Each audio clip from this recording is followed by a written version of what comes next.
Hello students, इस class में हम बात करेंगे रिट पात्रता 2025 का जो सिलेबस है L1 और L2 का।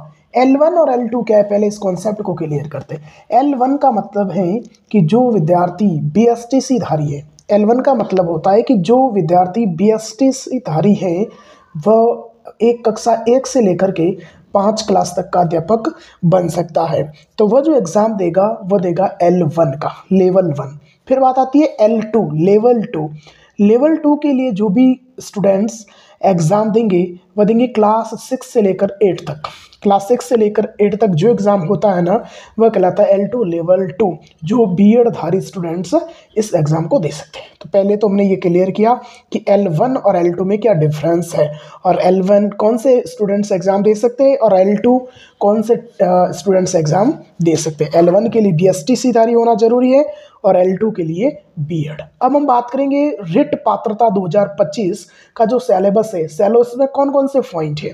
सबसे पहला जो पॉइंट रखा गया है इसमें, वह सबसे पहला जो पॉइंट है वह है मनोविज्ञान।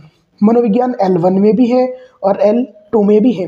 मनोविज्ञान के जो प्रश्न पूछे जाएंगे स्टूडेंट्स, वह पूछे जाते हैं इसमें 30 क्वेश्चन। मनोविज्ञान के जो प्रश्न पूछे जाते हैं वह 30 प्रश्न पूछे जाते हैं और 30 नंबर के प्रश्न होते हैं। ये L1 में भी आएगा और L2 में भी आएगा। मनोविज्ञान 30 क्वेश्चन है और 30 नंबर के हैं।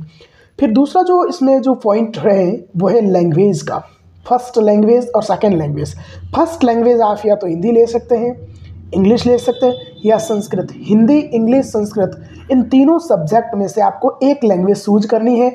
जो भी आप लैंग्वेज आपकी इच्छा के अकॉर्डिंग आप इसमें चूज करेंगे, और तो उस लैंग्वेज के 30 क्वेश्चन होंगे और 30 मार्क्स के पूछे जाएंगे। फिर जो तीसरा पॉइंट रहेगा वो लैंग्वेज सेकंड का रहेगा।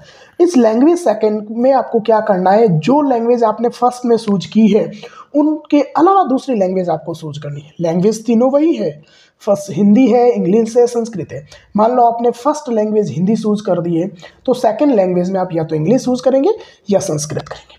फर्स्ट लैंग्वेज में आपने मान लो इंग्लिश चूज कर दी है, तो सेकंड लैंग्वेज में आप चूज करेंगे हिंदी या संस्कृत। तो फर्स्ट लैंग्वेज अलग होगी और सेकंड लैंग्वेज आपकी अलग होगी, तीनों में से होगी। तो सेकंड लैंग्वेज के भी कितने प्रश्न पूछे जाएंगे स्टूडेंट्स, 30 क्वेश्चन पूछे जाएंगे और 30 मार्क्स के। इसका मतलब क्या है कि एक क्वेश्चन एक नंबर का रहेगा। तो पहला जो पॉइंट है वो हमने देखा, इसमें मनोविज्ञान के 30 क्वेश्चन है। सेकंड जो पॉइंट है वह language first, Hindi, English, Sanskrit, इन तीनों में से 30 question. Second language Hindi, English, Sanskrit, तीनों में से वो भी 30 क्वेश्चन हो जाएंगे। फिर जो चौथा पॉइंट है और सबसे इंपॉर्टेंट पॉइंट माना जाता है वह रहेगा सब्जेक्ट का। बात कर रहे हैं हम L2 में। L1 और L2 में मनोविज्ञान लैंग्वेज फर्स्ट और लैंग्वेज सेकंड सेम रहेगा, लेकिन जो फोर्थ पॉइंट है वो हम बात करेंगे अब L2 के बारे में। तो फोर्थ पॉइंट है सब्जेक्ट का। इसमें एक तो SS है, सामाजिक विज्ञान के स्टूडेंट्स है, और दूसरे है साइंस मैथ के। जो स्टूडेंट्स सामाजिक विज्ञान से एग्ज़ाम को देंगे तो उसमें सामाजिक विज्ञान के जो क्वेश्चन आएंगे ना, वो आएंगे 60 क्वेश्चन। 60 क्वेश्चन जो पूछे जाएंगे वो आपके सामाजिक विज्ञान के पूछे जाएंगे। सामाजिक विज्ञान में जैसे ज्योग्राफी हो सकती है, हिस्ट्री है, पॉलिटी है, इकोनॉमिक्स है, मैथड से अपने सब्जेक्ट के ये क्वेश्चन पूछे जाएंगे। और दूसरे पॉइंट इसमें दे रखा है साइंस मैथ। जो विद्यार्थी साइंस मैथ से हैं, साइंस मैथ का जो पेपर देंगे उसके जो क्वेश्चन पूछे जाएंगे उनके 60 क्वेश्चन साइंस और मैथ, 30 क्वेश्चन साइंस के और 30 क्वेश्चन मैथ के पूछे जाएंगे। तो इस प्रकार से सिलेबस रीट पात्रता 2025 के सिलेबस को डिवाइड किया गया है। कितने पॉइंट्स है इसमें, 4th पॉइंट है। फर्स्ट मनोविज्ञान है 30 question, second point language first 30 question, language second इसमें भी 30 क्वेश्चन, और 4th पॉइंट में आपका सब्जेक्ट है। अगर आप सामाजिक विज्ञान से पेपर देंगे तो 60 क्वेश्चन सामाजिक विज्ञान के पूछे जाएंगे, और यदि आप साइंस मैथ से पेपर देंगे तो साइंस मैथ के 60 क्वेश्चन पूछे जाएंगे। फिर ये तो हमने पॉइंट कौन कौन से टॉपिक है, कौन कौन से पॉइंट बड़े, इसके बारे में डिस्कस किया है।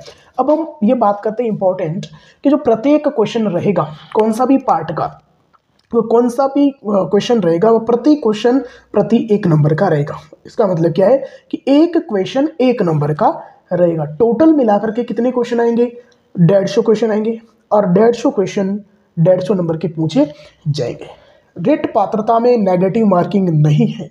इसमें सभी प्रश्न आपको करना है, सभी करने ही पड़ेंगे। क्यों, नेगेटिव मार्किंग नहीं है तो आप पूरे क्वेश्चन अटेम्प्ट करके आएंगे। तो इसका जो क्वालिफाई एरिया दे रखा है वो 55% है। जो विद्यार्थी 55% लाएंगे इस एग्ज़ाम में वो क्वालिफाइड माना जाएगा। और आगे जो रिट मेंस है उस रिट मेंस पेपर के लिए क्वालिफाइड माना जाता है। इस पेपर में 55% क्वेश्चन लाना परसेंट लाना मार्क्स लाना अनिवार्य है। इस प्रकार से हमें इस क्लास में स्टूडेंट्स देखा किस प्रकार से रिट पात्रता के लिए हम पॉइंट्स को तैयार कर सकते हैं। आगे की क्लास में हम रिट पात्रता 2025 के बारे में जो इम्पोर्टेंट पॉइंट्स है, जैसे मनोविज्ञान के कैसे क्वेश्चन आते हैं, मनोविज्ञान की कौन सी बुक है, इसको लगातार क्लास जारी रखेंगे। थैंक यू, धन्यवाद।